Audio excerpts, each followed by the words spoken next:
Hello and welcome to episode number 141 of Week in Review.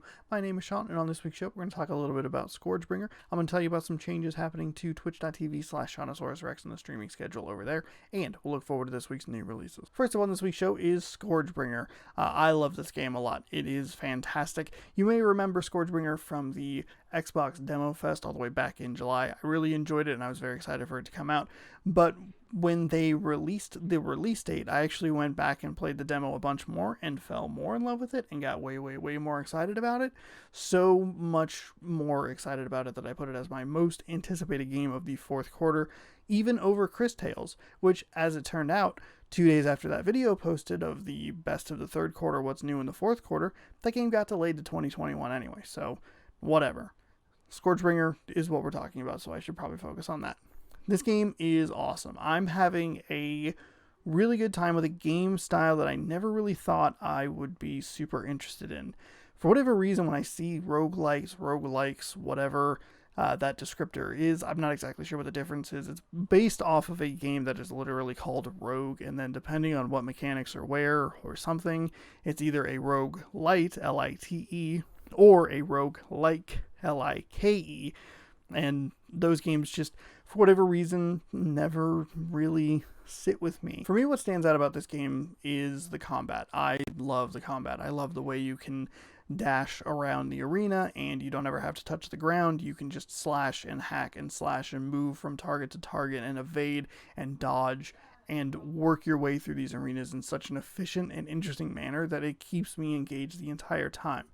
Basically what the game is it's like a room by room situation. You don't know what the map is, so you're trying to find like the main boss, which they call the judge, and you're trying to defeat the judge to get to the next part and continue the journey.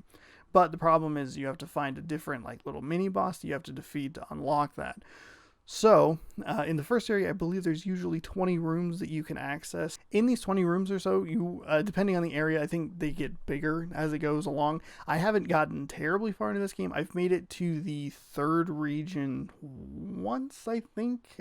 Once for sure, maybe twice, and I died like immediately.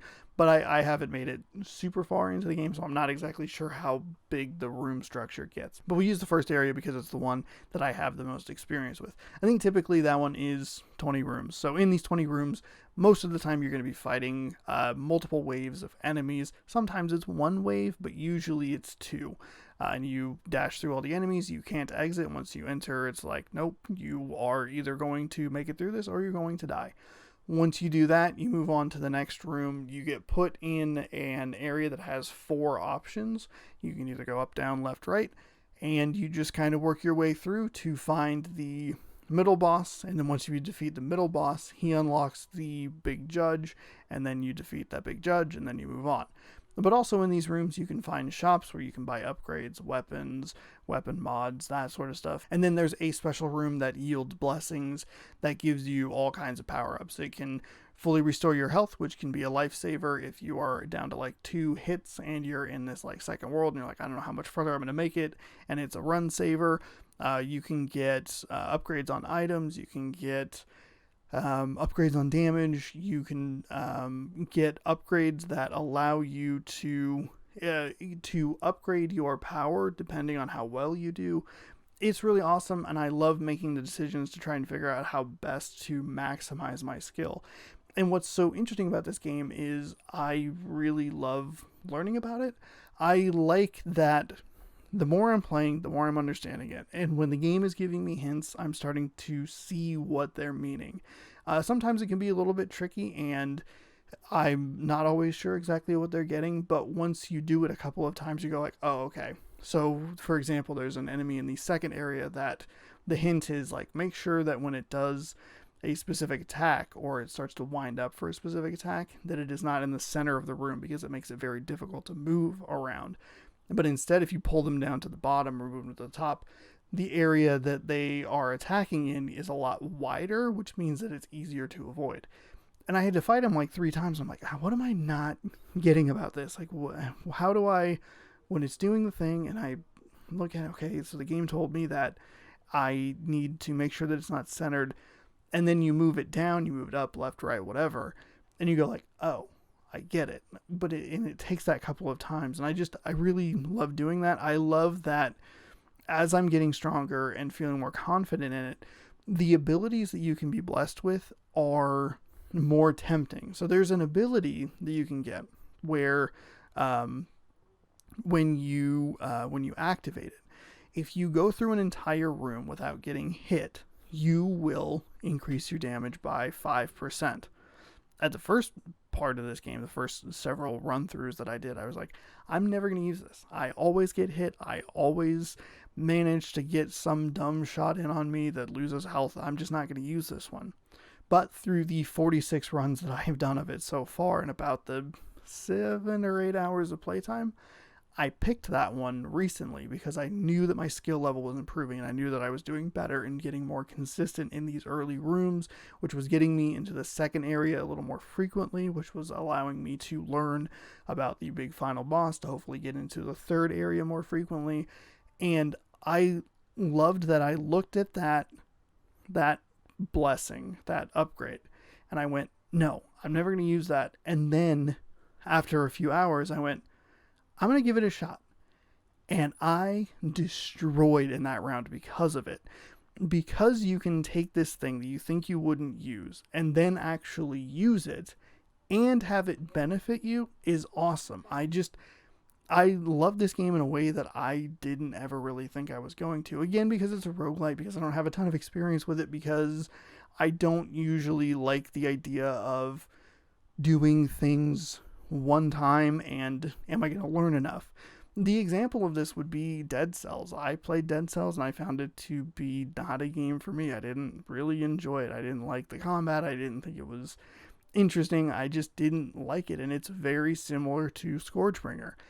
I like ScourgeBringer because I like the style and I like the pacing and I like combat way more than I do with Dead Cells. And it's just the way this game puts all those pieces together is fantastic and fascinating to me, and I can't wait to play more of it. In addition to all of the in-run shops in the areas that allow you to upgrade health and all that sort of stuff, there's also what they call the chiming tree, and you can get upgrades there. And those are permanent upgrades that are always there as long as you activate them for your subsequent runs. So you can upgrade your health.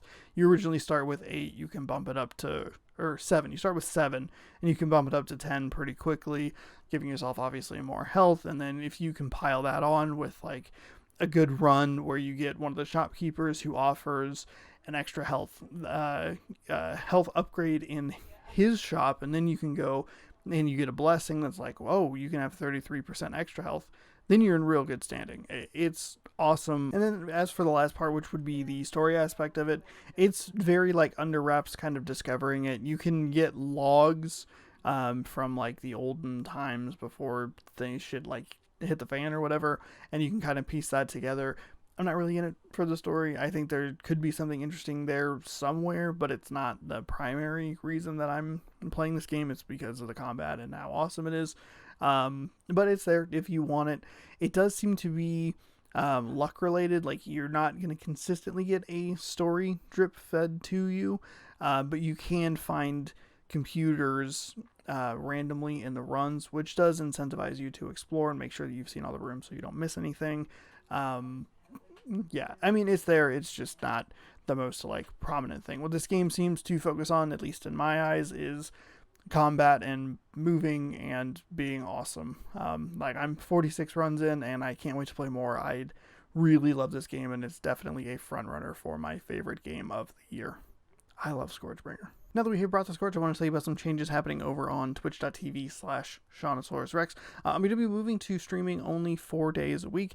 I noticed that when I was streaming after my previous job, if you didn't know, I've moved and I've changed jobs. But after, or when I was previously streaming, sometimes I just didn't feel like I was super consistent with the content, and sometimes I thought the streams were a little sporadic. They were a little inconsistent, both in timing and in quality.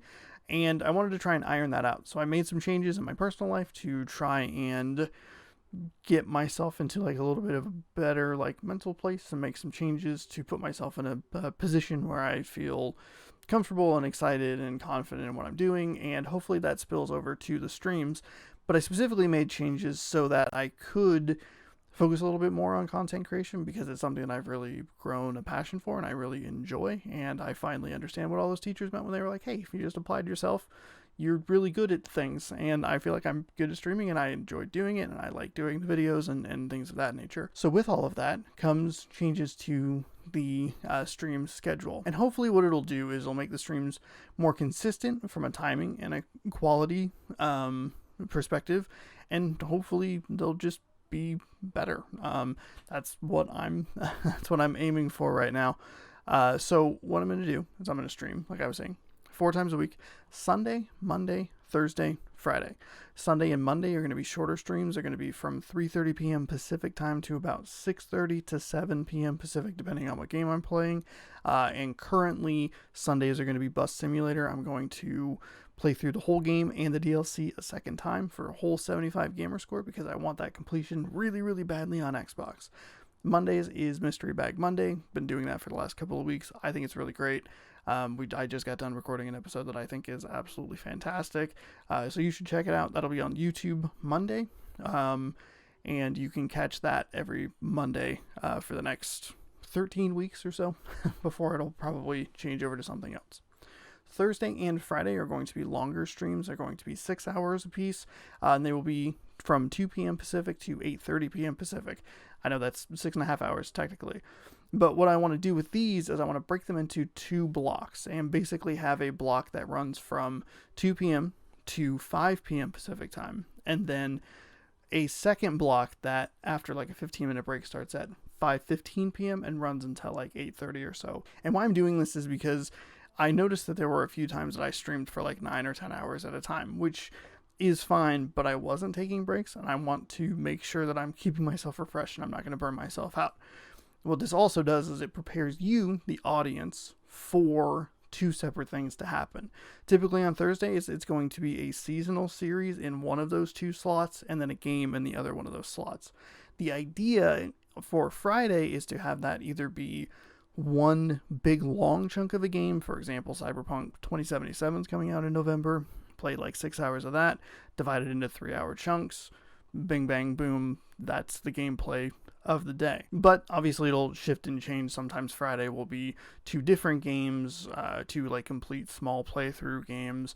You know, the normal mishmash and smorgasbord that you're used to on twitch.tv/SeanSaurusRex. But I want to just make sure that it's like, hey, if you don't like what I'm playing now, check back at 5:15, see if I'm playing something that you're more interested in, or just check back tomorrow and maybe it's a longer play, sort of thing. This will also help me keep the YouTube videos in a more consistent timing. The videos on the channel range from 10 minutes to 6 hours and 17 minutes, and that is a really wide breadth. Granted, I'm throwing week in review in there to dramatize the wideness of the breadth, but typically they're an hour to 6 hours, somewhere in there. What I would like to see personally, just because it's what I like when I'm watching content, is a more consistent runtime. I don't really watch videos that are over 3 hours, so why would I make videos that are over 3 hours? So with a new stream schedule, that'll mean that most of the videos will run at about the 3-hour mark at the most, but there will still be a lot of like hour-long videos. Currently, the season series that is going on Thursdays in the early chunk, the 2 p.m. chunk, is what if Boise State joined the Pac-12, and that's in NCAA Football 12.